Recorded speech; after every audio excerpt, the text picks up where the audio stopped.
Your day moves fast. Your news should too. That's why there's a new and improved Wish TV app bringing you more local news, breaking alerts, live streaming, weather forecasts, radar, and Indiana sports all in one place. Customize your news feed to see the stories that matter most to you and get the information you need when you need it. Download the new and improved Wish TV app today on iOS or Android and take News 8 with you everywhere. Hi, I'm Doug Bowles, president of the Indianapolis Motor Speedway. Thank you for listening to Behind the Bricks. We're excited to bring you this exclusive and entertaining content about the world's greatest racetrack. Keep listening, and I hope you enjoy this episode.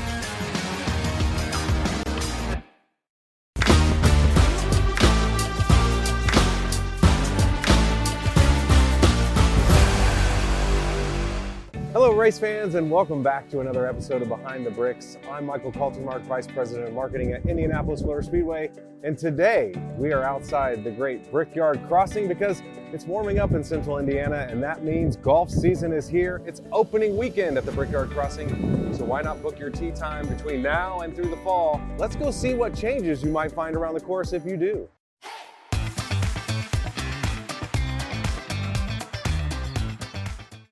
All right, we're starting at the very north end of the golf course, actually outside of turn 3 of the oval in the northeast grandstands, for what is one of the major changes to occur to the course over the off season.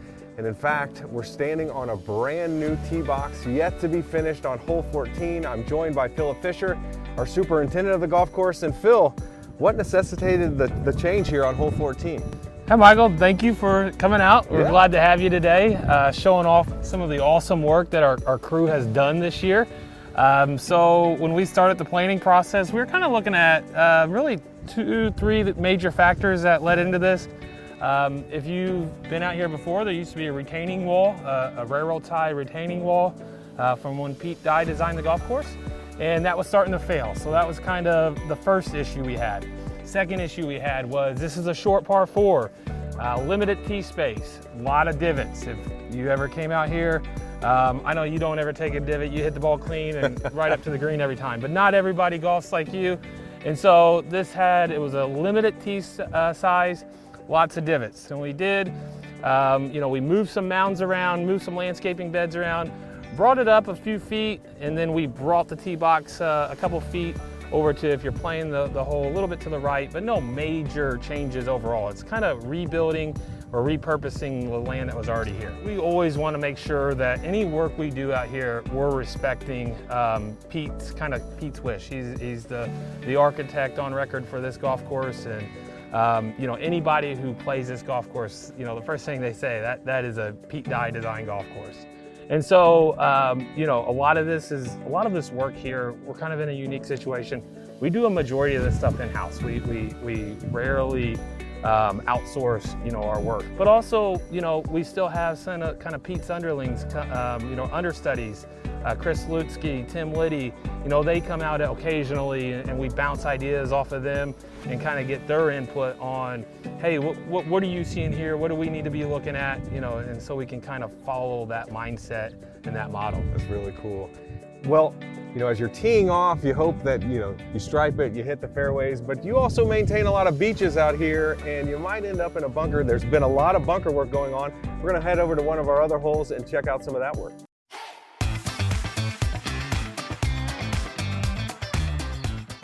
All right, we've moved inside of the oval, and specifically we're inside turn 3 now on hole 8. We've got hole 9 just to our east, and that's where a lot of bunker maintenance has occurred over the off season. Of course, everybody knows what a bunker looks like. Hopefully you don't end up here. But it was more than just a couple bunkers, right, Phil? How many did you do between holes 8 and 9 this year? Total bunker-wise, we did 28 bunkers. Unbelievable. I hope you don't end up in one of those.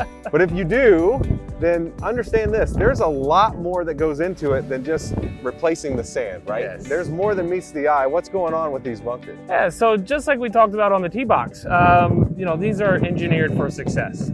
Same thing with our bunkers. There's been a lot of effort put into these, design work, engineering. And so it's not just we dug out a hole and filled it with sand. I think that's what a lot of people think. And maybe when golf first started, that's what a bunker was. But nowadays, you know, golfers are paying a premium price tag and they expect a premium experience even when they do enter a hazard. So some things that are a little bit unique about these bunkers. This sand here, it's a specifically engineered sand, or not engineered, but a specific type of sand. Its angles are very angular, so the water flows through it. And so whenever the golf ball hits it, you know, you don't want a fried egg, and the golf ball will sit up on top of the sand. It won't wash out whenever we get a heavy rainfall. And so these are all factors that go into designing a bunker. And so hopefully golf ball stays up, water goes down, but that's an engineering feat. And so let's go over to the unfinished bunker, and maybe you can tell us about what's underneath this sand that makes that happen. Yeah, let's go take a look.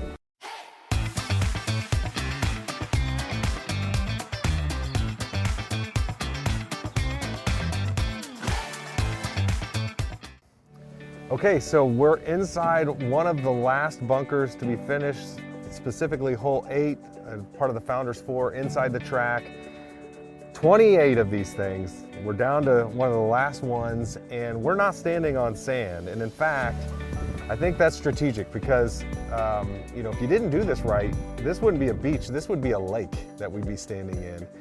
But because of the material we're on right now, which to me just looks like pea gravel with maybe some glue, we're able to drain below the surface of these bunkers. So tell us how that works. What are we standing on here, Phil? Yeah, so like I was telling you about, these are all engineered, and essentially you are standing on pea gravel with glue. When we look down at it, this is what we actually call a better Billy bunker. We will carve out this bunker. Underneath this, there's 2 inches of pea gravel that you're standing on. So it's not that thick of a pea gravel. And then there's drainage underneath that pea gravel that then exits you know, out into or exit drains. With that being said, you know, then we will come in and fill this up with sand. I talked about how our sand is more of an angular sand, and all that is designed to allow the water to go through and for these bunkers to play consistency. And you mentioned that sand. This one is yet to be filled with sand. Where do you source that? Where's that sand come from? Yeah, that's always, I don't want to say controversial, but you know, we're always trying to find the right sand. Our sand comes out of the Akron, Ohio area. So it's kind of the proper, like I talked about earlier, angles of the sand. And then also we're looking for something that kind of has a little bit of that whiteness to it. We're not quite like Augusta National, but you know, kind of that's where the standard in golf is going, is more towards a white colored or a lighter colored sand versus your typical, you know, masonry sand or anything that you might be able to get sourced locally. So we hope you don't end up in a bunker while you're out here playing the Brickyard Crossing, but if you do, just know that it's well engineered and hopefully you'll be able to have a nice shot up onto the green from here. Well, thanks for joining us for another episode of Behind the Bricks. We hope that you enjoyed this one. As you're watching right now, the golf course is open. So join us out here for one of the most unique places to play in all of golf. And of course, we hope you join us this May for what's about to happen on track. We thank you again for joining us, and we hope to see you soon at the racing capital of the world.